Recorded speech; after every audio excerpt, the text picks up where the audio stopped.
Hi, everybody. My name is Derek Mazzoni. Welcome to Sama, Seattle Circuit Music and Art, a weekly stream of artists, interviews from all over the world who focus on presenting or creating music that has a transcendent quality. Obviously, a lot of people have an opinion about what transcendent means and what music means.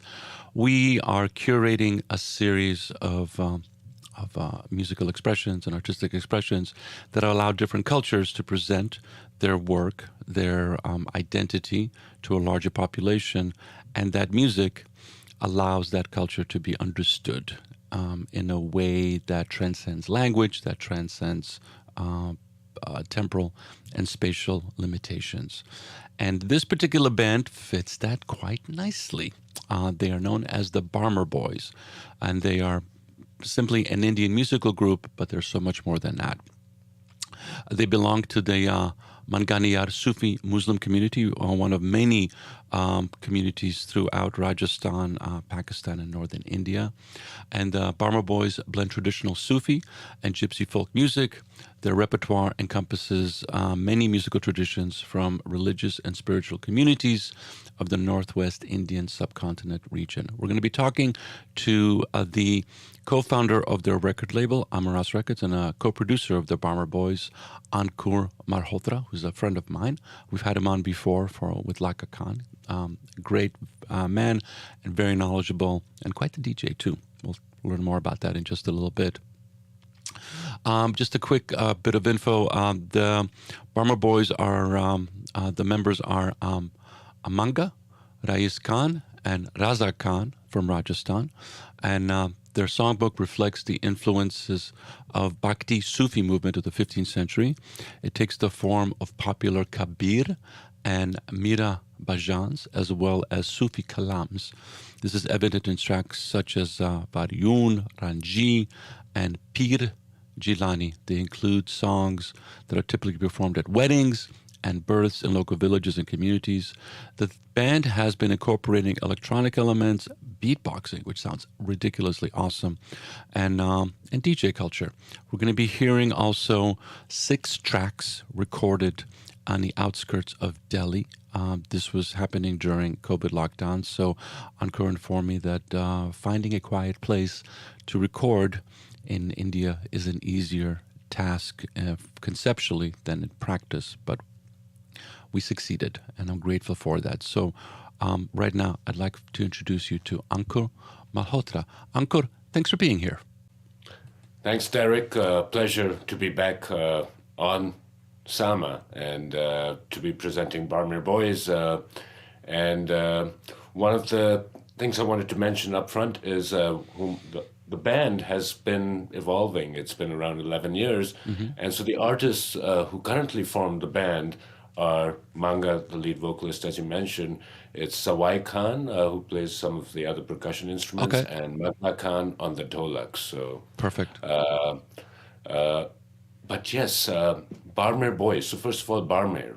The word Barmer is one of the largest districts, geographic districts in India, and it's on the extreme westernmost part of the country, mm-hmm, bordering Pakistan on one side, the region of Sindh in Pakistan, specifically Gujarat in the south, and it's close to the salt caravans, the ancient trade routes. So it's been at this crossroads of culture, of these different traditions, these different sounds, and when Ashutosh and I from Amaras were driving through the desert, trying to find some of these unique sounds and voices, we came across the voice of Manga, mm-hmm, the voice of Barmer Boys, in a tiny village, Ramsar, 40 miles from the border from Pakistan. And we've just finished recording a session with the late Rukma Bai, one of the very few Manganiyar female musicians. And halfway through that session, she calls out to this man walking down the street, "Mangya, bring your harmonium and accompany me." And at the end of that session, we're about to pack up, he pipes up and says, "I also sing, may I?" And we're like, "Sure." Yeah. And he does. And I still remember that day from December 2010. And I still have the same goosebumps, which was the effect his voice had on me and Ashutosh sitting across that courtyard. And when he started singing, that voice, and that voice needed to be heard, it had to be brought out. And that started this process of let's form a band around this voice, which is so raw and so real. It had really not performed outside his community. Okay. And that was the beginning of Barmer Boys. Perfect. Great story. And that leads us to the first track. This is Nagma from the Barmer Boys, just recorded for Sama. And Nagma translates roughly a glimpse of a star. I hope you enjoy it. And I hope you like Sama. And as always, subscribe and share. We try to get this music and this culture out to as many people as possible. Barmer Boys on Sama. Hello Sama, we are Barmer Boys.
And that was the Barmer Boys, recorded on the outskirts of Delhi, probably even further than Delhi. Ankur will let me know in just a little bit here. I'm with Ankur Malhotra, co-founder of Amaras Records and a co-producer of Barmer Boys. Ankur, you just share with us that you heard the band for the first time in 2010 on this journey to record musicians throughout Rajasthan. That's an amazing journey in and of itself. But once you discover these bands, you want to share them. It's not like, a piece of artwork that you just sits in your home. It's like, what's the point of that? What has been the process of presenting and getting this music out so that other people can have the goosebumps you spoke of? So with case in point with Barmer Boys, for example, so this was just this one vocalist musician we had discovered at that point. Then we came across the other master percussionist who was playing, we heard the morchang, which is the jaws harp, the khomus, one of the oldest instruments known to humankind. And then there's the khartal, which are the castanets, which we'll hear later on. There's the bhapang, a single string plucked drum. And there's beatboxing. And then there's the percussion. And all these sounds together were somehow, and this is all celebratory music, so right, they're performing this music at weddings, at parties in their communities. So it's all uplifting music. And then if we start coupling some of these things together, and that was the idea, that this voice coupled with this percussive element could be great. It could get people dancing. Get people dancing on stages in cities, because you didn't really see this music in New Delhi, for example, the city I grew up in, or on stages in other parts of the world, because it was not getting there. And that started us thinking. We got the band, got the elements together, got the artists together, presented them at the Amaras Desert Music Festival, a platform we created in Delhi. And the first night we presented them as Manganiyar musicians from Rajasthan, which they are.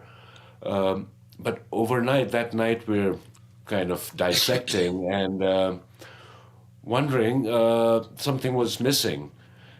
And we started wondering, yes, we need to kind of give them an identity. And that started this process, and overnight coined the term Barmer Boys. Why a that reference to the space where they came from and to the sound that kind of incorporated, right? So they're all coming from Barmer, Jaisalmer, bordering districts in western Rajasthan, bringing in these unique elements of sound. And we were trying to think, okay, what's going to connect with people's minds? This is not traditional rural music. This is bringing in some of these modern elements which they've learned on their own. It wasn't a forced element. So the beatboxer basically traded morchang lessons with Jason Singh, a British beatboxer, and there was a cultural exchange happening. And so incorporating that into the sound and presenting that out became the role of Amaras and the role with Barmer Boys, and getting them onto platforms in India and then the rest of the world. Perfect. I love that story. I love how the fact that it's a living music, it's a living culture. It's not trapped in time. Let's go to the other track right now. This is Vari Jaunre, I'm Blessed. Did I pronounce that right? Vari Jaunre, and it's a Kabir Bhajan, and it's again a devotional spiritual song, but Perfect. Non-denominational. Perfect. Barmer Boys on Sama. Something in my throat. Okay. Let us now. I don't know what the hell that's coming from. Okay. So we will now have seen Bari Juanre. I'm Blessed. And now just want to preference you for a little bit. We're going to talk a bit about the region, and we're going to talk a little bit about the Manganiyar Sufi Muslim community like we talked about with Lakakat. It's like I want to go a little deeper into like where are they from? What is this thing? Because we're living in a urban world in many ways, and so these artists are representing a really ancient culture, a really interesting culture, and would love to share that with the audience. Next song, Wari Jaun Bal Hari Jaun, Satguru Anganaya mein Wari Jaun.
Barmer Boys on Sama, Saddle Circuit Music and Art. Beautiful work from an ancient culture. In some ways, a different way to look at the world, and it's super important to be able to share that, so that culture, that language, that perspective can enhance our lives. They are part of the Manganiyar Sufi Muslim community, like another artist we had on a while ago, Laka Khan, that Ankur was able to bring here. I'm familiar a little bit about that community. They are a community of performers, musicians. More than that, obviously, but that is the tradition that they're carrying on. And they were hired or supported by the nobility around the region, that then they would perform at festivals, perform at homes. That was a life that went on for hundreds of years. Uncle, can you go a little deeper into that community and more importantly, like, where is that community now? Because I know with Laka Khan, he's one of the last players of his instrument. What is happening, and what are, if any, plans to preserve it, to incorporate it into so that more people can have this experience?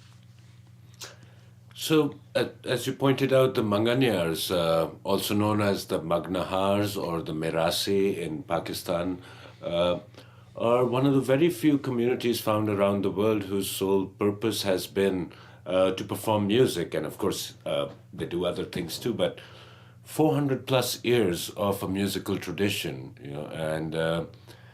and they've been keepers of an oral tradition, keepers of the history of the region, the deeds that the wealthy or the landowners did, or events that happened around in their region, and so all this history has been passed on generationally, and here we are in the 21st century, rapid change happening. Yeah. There's urbanization, all sorts of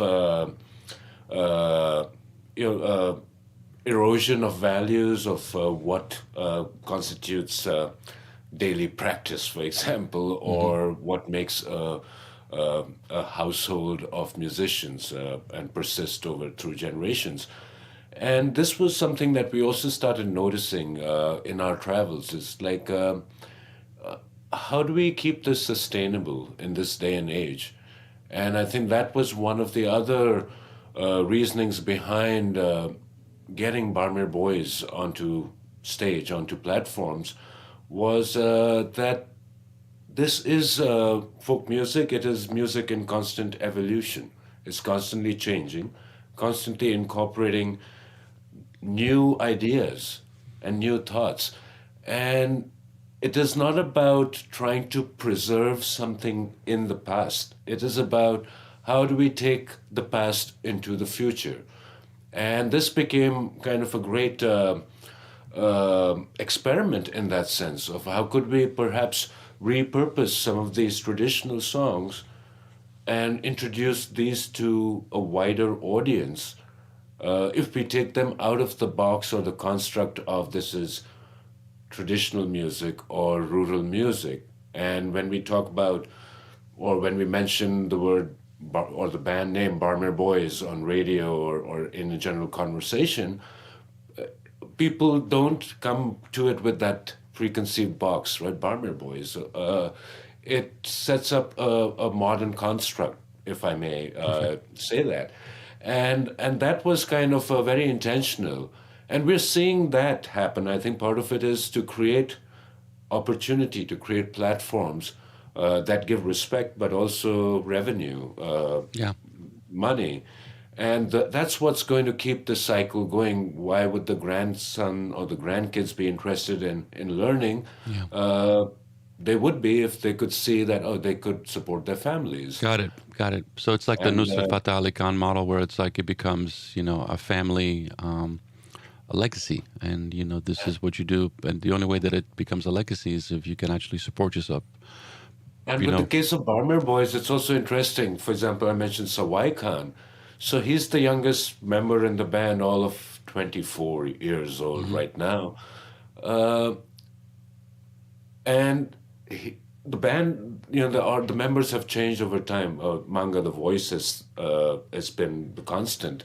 But Sawai is such a beautiful story too. So this is a kid who was 12 years old when he started listening to Barmer Boys on YouTube. And he learned a lot of the music, he learned how to beatbox listening to the music of Barmer Boys, and come 2021, he's here for auditions. We're doing auditions in the desert, and this magic happens, right? And here he is now, a member of Barmer Boys, bringing that emotion and that joy of youth, of being a Barmer boy, into the band. Perfect. I love that. Okay, let's get to another song right now. This is Barmer Boys. This is a track called Doro, which translates as the thread that binds on Sama, Seattle Circuit Music and Art. Hope you like it. Next song, Doro, wedding song.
Barmer Boys with a track called Dora, recorded on the outskirts of Delhi in India just a little while ago. I'm here with Ankur Malhotra, co-founder of Amaras Records, who releases music from North India and Rajasthan, and co-producer of the Barmer Boys. So, Ankur, we were planning on having the Barmer Boys a little while ago, just as COVID was kicking in, and it was a scary time. There was people got COVID. We didn't have all the information we have right now. Obviously, we were talking a little while ago about artists being able to survive, and people aren't buying records, CDs so much anymore. So touring, especially festivals and such, is really the model that brings in enough funding to keep the project going. Now, inshallah, looks like we're having maybe an opportunity for more concerts, festivals per se. Any insight you can give us of maybe the Barmer Boys being available, playing somewhere? We're all over the world now. So are there any plans, future plans, or people on hiatus? What's the scoot? Lots of plans cooking up, and we have some major announcements to make, and I wish I could mention some of the big festivals that we will be performing at this year. Awesome. So we're really excited to be actually getting back on the road, and we will be working on a new recording as well with the band, and planning on, again, touring. As we know, is a labor of love. There's a lot of heartache involved as well, especially in these days. And so we're working on 2023 with plans for a full-fledged tour. And right now we are playing catch up with all the shows that we were supposed to have been doing in the years, our dead years. Got so to it. speak. Well, hopefully nobody passed. Yes, and, inshallah. and then, but this is a live performance. This gets people moving, gets them excited, gets them to experience a culture and a language and a way of life in a way that sticks with them. For this, this is broad, but we don't know much about the music of Rajasthan. We don't know much about the music of India, and we don't know much about the music of Pakistan. And when people, they think of Bhangra or Bollywood, because obviously those are like, huge cultural manifestations of that. And through that, maybe you'll hear some Qawwali music and other things like that through that filter. But these are some of the most ancient cultures on the planet. And the music and art that had come from those cultures is legion. And, it's like we're just scratching the surface of the things that are going on there. You took this journey to try to find this because you heard and saw something that you felt like, this is amazing. I'm putting words in your mouth, obviously, but this is amazing. This needs to be shared because, partly, things are changing. We're becoming urbanized, so some of these musical traditions are in danger of fading. But just the inherent beauty of this type of creativity is wondrous, and it's so important to present it, to share it out there. Can you highlight any other things? It's like, are there other, you were just talking about various communities that are there.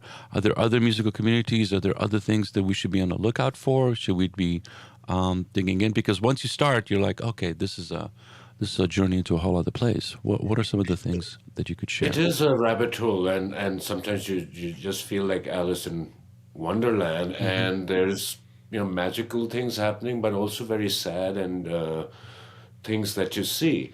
And I think part of that process has been, and yes, it's the Manganiyars, Mirasi are just one of the communities, right? But within this community, there are so many styles, so many different instruments. Laka Khan, we've had, master of the Sindhi Sarangi, and now awarded the Padma Shri, India's highest, one of the highest civilian awards for the arts. Congratulations. And we've worked with the late Padma Shri also, Sakir Khan, who was a kamaicha maestro, an instrument that actually came to India from Azerbaijan, from Central Asia. So again, one of the last few communities, or not even communities, last few players existing for that instrument within the community in India. So that's a constant. I mentioned the morchang, for example, and that's what it looks like, right? So, and so we work with the instrument makers now. So these are Beautiful. hand forged, handcrafted instruments, and you start realizing that the art of instrument making is also disappearing. And that is equally what that is needed for the music to persist.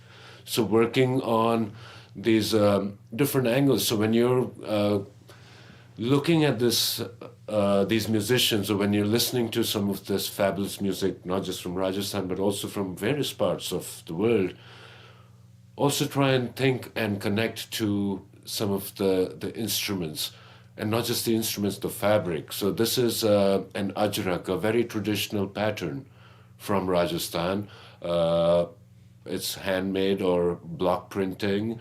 Those are also traditions that are fading, right? And that's the idea: is how do we incorporate these different ideas, these different folk traditions, to keep them alive. Another example I'd like to point out to is the Barmer Boys album. For example, we made some handmade albums on vinyl, and it's called Kesaria Bam, but that's what the cover looks like. That's awesome. And that's the style of hand painting in India. So a lot of Yeah. the shops and everything is painted by hand. But today, unfortunately, it's all going to digitization. So you have the same Arial font going everywhere, and nothing against Arial font. But the idea being, how do we keep these traditions alive and keep them vibrant and inject these are vibrant to begin with, but how do we instill a 21st century sensibility to these so they are considered hip, perhaps? Yeah, in no, but our that's a good one. So they're like they can be adopted, because I'm familiar. It's not just India. They're in various all over East Africa and West Africa. There were artisans that created. You're a barbershop. These are the haircuts. We're going to hand paint all of them. So it's wonderful that you're actually going deeper, not just like here's the band, but actually the instrument maker and the artisans around that. It could make a really powerful tour in and of itself. Ideas. Let's go into it right now. This is a beautiful track called Amrano. People are good from the town of Amrano, and the Barmer Boys incorporate this song into whatever town they might be in. So as Ankur was telling me, if they're playing in Prague, the people of Prague are good. If they're playing in Seattle, the people of Seattle are good. So let's enjoy this right now. Barmer Boys, recorded just recently on the outskirts of Delhi on Sama, Seattle Circuit Music and Art. Next song, Amarano. Beautiful city, beautiful people from Amarkot, Pakistan.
was Amrano from the Barmer Boys. Thank you for joining me here. I'm Derek Mazzoni. This is Sama, Sail Circuit Music and Art.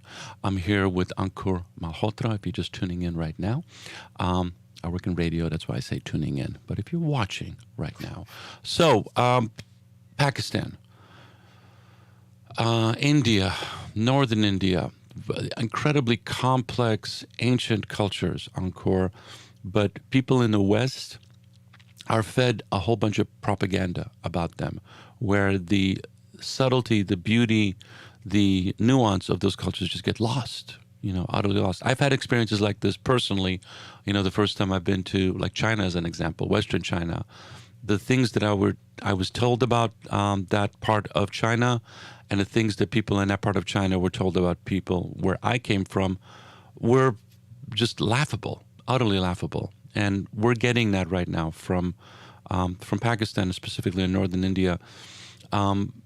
Music is an opener. Music and culture and art transcends, short circuits propaganda. This might not be your intention. It is my intention with what I'm trying to do with Sama in general, and with the stuff I'm doing at KXP. But I'm curious: has that come across your mindset when you're presenting this stuff? Because, we just don't get much music. Pakistan is a gigantic country. It's a huge population. And India even more so, but we don't get much. I mean, financing is one thing, but it's also, it feels like we're missing something, something that is so important for us all. You're seeing small islands, and beautiful. This isn't a judgment, like Cuba, Jamaica, the Dominican Republic, Trinidad. They're creating all of this vibrant art and music, and that's just one small place. If you were to look at some place like Rajasthan or Pakistan, that's like a continent of stuff, and we just don't know. We just don't know so much about that. So I'm curious. Share with me, what's the thing? You're touching on so many points that... I do that, I'm sorry. But all of them are so valid, because those were kind of our frustrations growing up. I grew up in Delhi in India, and a lot of those, what I call cultural homogenization, right? And it happens even within our communities, right? So within India, growing up in India, you would always stereotype and homogenize everyone from South India. But South India, what do we mean by that? 17 languages, cultures, each one with its own musical tradition. And so we start applying those. And so this is also learning, I think as we grow older, hopefully we've also, we become wiser a little bit. So applying some of that and seeing what can change. Those frustrations didn't change. So Ashutosh and I would be chatting about the same old, right? The Bollywood, the Bhangra, but we're surrounded by all this. And what about this? And why can't we access it? And so it also requires, I guess, a little bit of madness, a little bit of craziness for us to just get on the road and, we're going to do it, try and get it out. We may or may not, we didn't know what we were doing when we started. Yeah, it's not like, you can go to a bank and go And I know I have a huge now, audience. It's always a learning work in progress, right? So how do I get this music out there? What are the platforms? And today, should I be getting Barmer Boys on NFT or perhaps not? I'd rather get them to you don't know. Get the music out. Yeah, I mean, that's a whole other conversation, but it's like the proliferation of technology is global. There are more people with cell phones than there are people without cell phones. And that's not the case for telephones. There were far less people without telephones than with telephones. And so you're seeing this advancement. I mean, I call it advancement, that's a loaded term, but just people adopt these technologies really quickly. Like I work with musicians and artists from indigenous communities all over the world, their parents didn't have phones. Their parents didn't have TVs. They now have access to the internet. They know what NFTs are, and they know how to use social media. They didn't go the pattern. They didn't follow the same track that people in the West did, but they now do. They know how to, make Instagram videos. They know how to make TikTok videos, wherever they are. And so that is a complete shift, and this is an interesting opportunity to bring their culture and their art into this universe that their parents didn't have a chance to, because there were too many gatekeepers. It's also, so again, I think part of it is to create these opportunities, these pathways, right, to ecosystems that exist within the world. How can we connect Rajasthani music, Manganiyar music, music of Barmer Boys into the platforms where we consume this music? Yeah. How do we get them on Spotify? Lakha Khan cannot do it himself. No. Per se. And the recordings have to be done in a way that give justice, right, to the music and exist in a similar ecosystem, right? So those have been some of the activities which we take upon ourselves in a sense and firmly believe in. We are kind of audiophiles, and it's important to communicate. It's gotta sound good. The goosebumps of the sound, right? Yeah. And but there's also, like, coming back to the whole technology, the pros and cons. As we've spoken about the pros, the slippery slope is, I see this with the younger generation. The time they would have spent learning this instrument, honing that skill, is not being spent anymore, right? And I use the Lakha Khan as an example because he's a master with 500 odd songs in his head, and it's a library that's going to disappear if it's not learned. It's not learned and passed on. It's true. It's true. There is, we have hope, and in the work that I've been doing now for 30 years, within these musical traditions and cultures, what we're finding is that a generation kind of like takes on hip hop and or trap now or something like that. And, as they should for a while, and then they go like, that really isn't me. That I need to find something that speaks to my own roots, my own traditions. And we're finding a bit, but it could be growing, is that they're incorporating their own traditional instrumentation. They're incorporating their own stories because they find that their emulation or mimicry of another culture is hollow.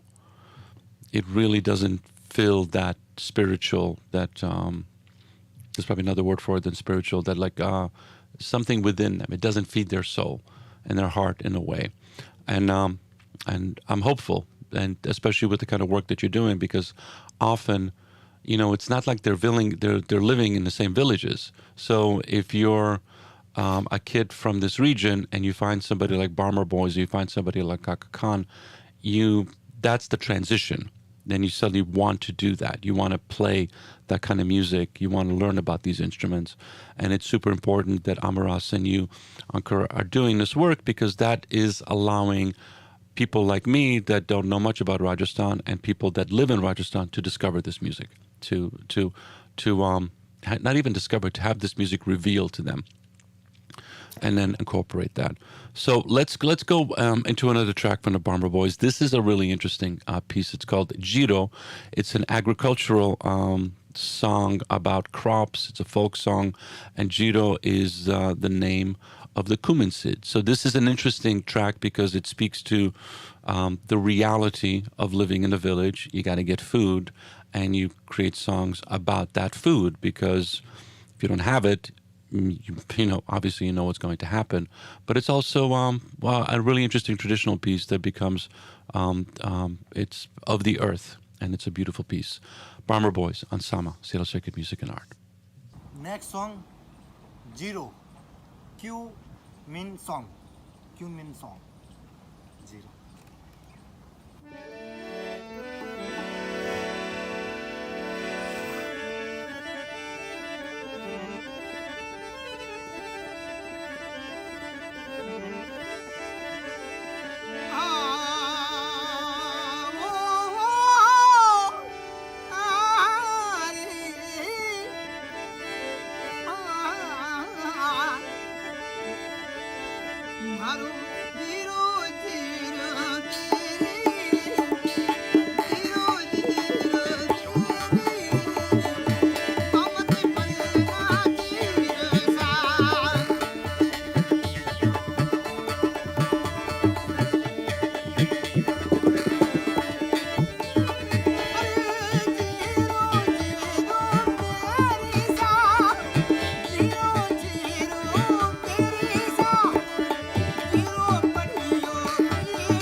And that was Jiro from the Barmer Boys, recorded outside of Delhi. I'm here with Ankur Malhotra, co-founder of Amaras Records and a co-producer of the Barmer Boys.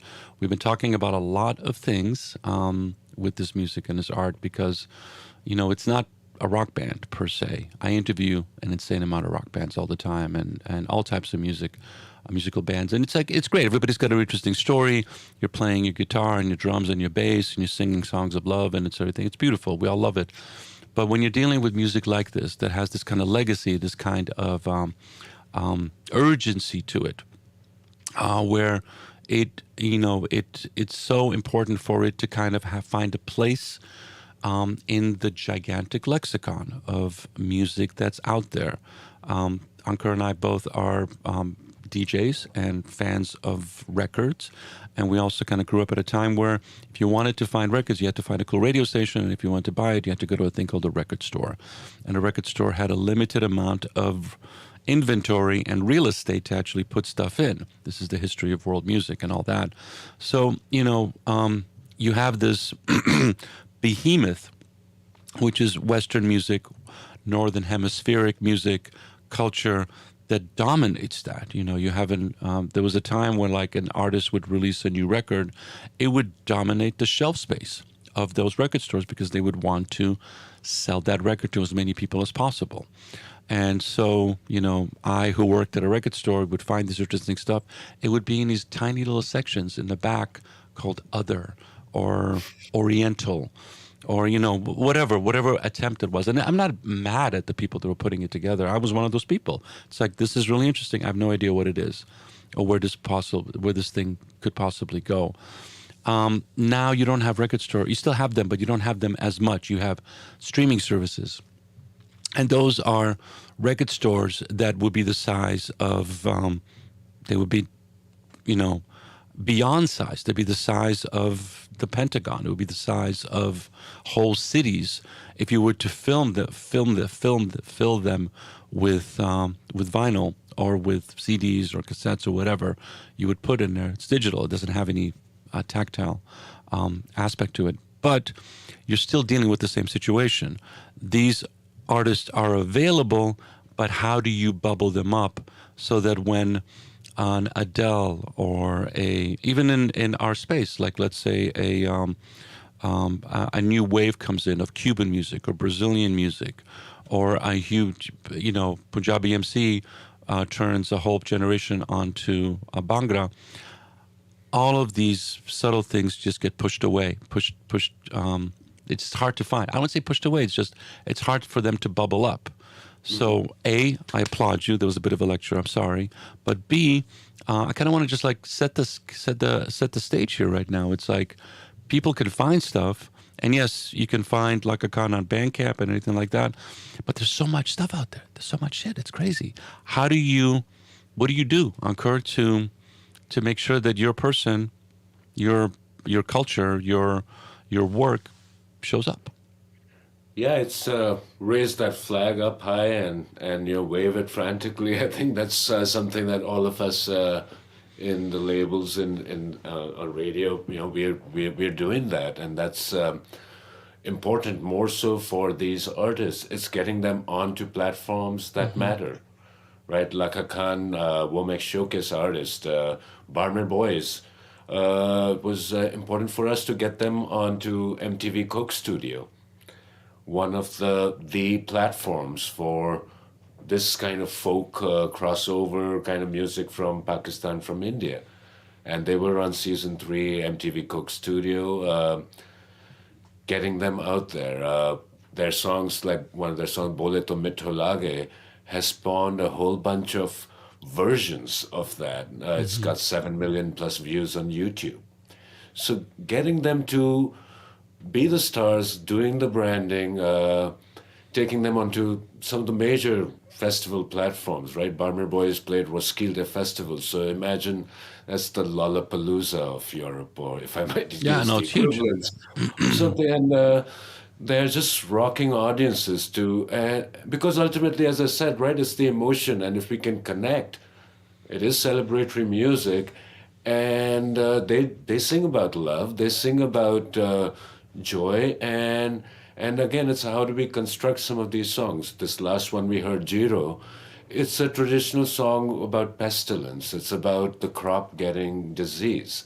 Uh, Not a fun subject, really, No, but but if it's we a real thing. reconstruct and present it, it's like a techno track, you know. For me, I just think of it as a, yeah, it's frantic, and because there is a franticness in the subject matter also, right? You know, be aware. So I think it's part of kind of connecting those emotions, the emotional aspect, which is the primal part of your brain, right? So Yep. what is the emotion? Then it transcends language, it transcends these boundaries. And then on platforms like Spotify or something, the album artwork, the presentation, all Yeah. those things matter. The marketing matters, getting the voice out on radio stations. So yeah, so all of that. Okay. Good. Good. Good. Good. It's good to hear. Because sometimes in these situations, when you're dealing with bands like this, they fall under the bucket of too authentic. I've heard often from festival heads and record labels, You hear that etc. a lot. It's like it's just too real, man. It's like this crowd just can't deal with that kind of real. And sometimes, you have in the States, you have like a festival like Bonnaroo would sometimes take some risks, and Sasquatch around here when it was going on. And there's new festivals coming too that will take a risk on that. You have promoters and producers who will like kind of know their crowd a bit, and there's maybe a level of trust there, and maybe they have enough backing because sometimes, we all know the economics of these things, and they're scary. I've had friends have to sell their houses because they had a bad year. It's a crazy person's gig, but if you can find a band and you can bring them to an audience, and that audience is ready for that. And I guess every audience is ready for that. It's just the kahunas of the promoter to put that out there. That audience can have a truly transcendent experience with that authentic music. And, I'm glad you didn't say create a some type of version of this music that is palatable, digestible to the audience, because that happens a lot in these situations where an amazing artist is brought in and a bunch of producers go like, you see this in hip hop a lot, where it's like, no, we need to water you down a little bit so this audience can actually understand you and take you in, and then the essence of what made that artist amazing is completely gone, and they just become like everything else, and then it's even worse than if they just We have a came in. term. We have a term for that, which I can't use on broadcast. We're not So, but we're not broadcast, dude. We're not broadcast. You can yeah, say we call anything. it hit shit, you know. So, Yeah. No, it's true. It's just like, oh, and you've seen it. You've seen artists, and I've seen artists that like have gone through it and then have come back and have actually like written in the New York Times. It's like, oh my God, I made such a horrible mistake, because it's so, it is heartbreaking. It really is. It's like, because you have a relationship with that artist. You know what I mean? And when that artist fails you like that, it's like, oh man, I thought you were this, and now you're that. It's just like, no. well, they kind of take you away from the music sometimes, right? So Yeah. you might be in love with an instrument, and then it's kind of a violation of Yeah. your trust, right? And Yeah. those have been things, those have been on kind of constant repeat. You see that all the time, right? Oh, Yeah. this artist, and now they're going to take this song, and it's going to be popularized because let's add some keyboards and Yeah. let's The add some, synths, the 80s. It's yeah. like, why does this have to sound? And with amazing artists, like, we know, like Youssou N'Dour, and it was like, wow, what the hell happened to this guy? He had this amazing voice when it came out, and then suddenly the synth pads just started coming My out. my first concert was actually Amnesty International, 1987. Youssou N'Dour, along with Tracy Chapman and there's Sting and Bruce Springsteen, and but yeah, that was New Delhi in a huge stadium. Wow, that's a big stadium. That was an interesting time, also. Yeah, yeah. Okay, Ankur, this is awesome. We're gonna close with a hit a song that many people in the space know is Mast Kalandar, which was made. You know the legacy of it. Nusrat Fateh Ali Khan made it really popular. Really popular. But yeah, enough popular that people know it. The translates is Lost in His Divine Presence. But tell us the legacy, tell us the history of that track, if you would, Ankur. So Mast Kalandar, Shahbaz Kalandar, it's goes back 800 plus years. So it's a Sufi spiritual song, and was penned by Amir Khusro, I believe, in the 14th century. And I'm mixing up my centuries now because Okay. and then I think it was in the late 18th century, Baba Bulle Shah, another famous Sufi poet composer, he revised the lyrics as they're known today, as Ustad Nusrat Fateh Ali Khan sang the song and got it out into the ears of the world. And it's one of those songs which has been done by hundreds and thousands of musicians from the Indian subcontinent, South Asia, but also by artists in the UK and in North America. It's had remixes come out, Michael Brook remixing or doing a version with Nusrat Talveen Singh. So many artists, and it's one of those songs which is also kind of one of those crossover songs which a kid in the city would know, a kid in the village would know. It was the one of the very, very few songs where it didn't matter whether you were rich or poor, whether you were educated or not, what your social or class structure was, you knew this song.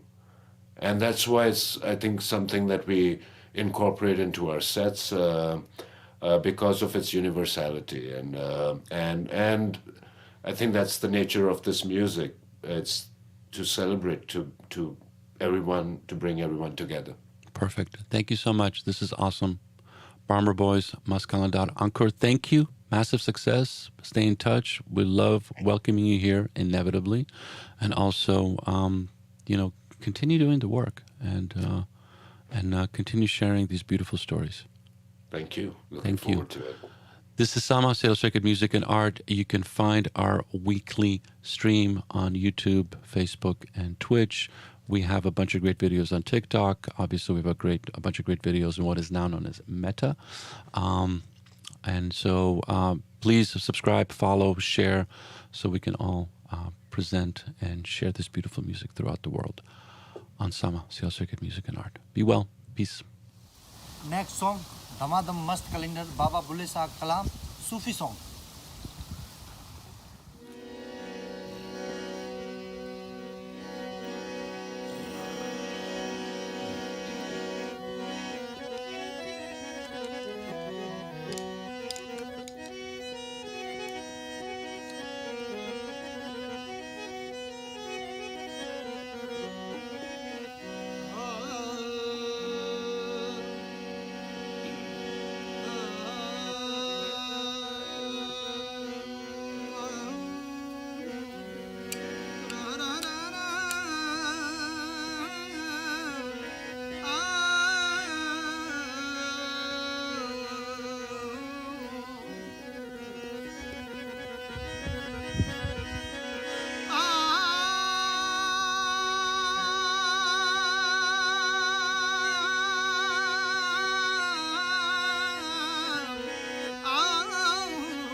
Nagma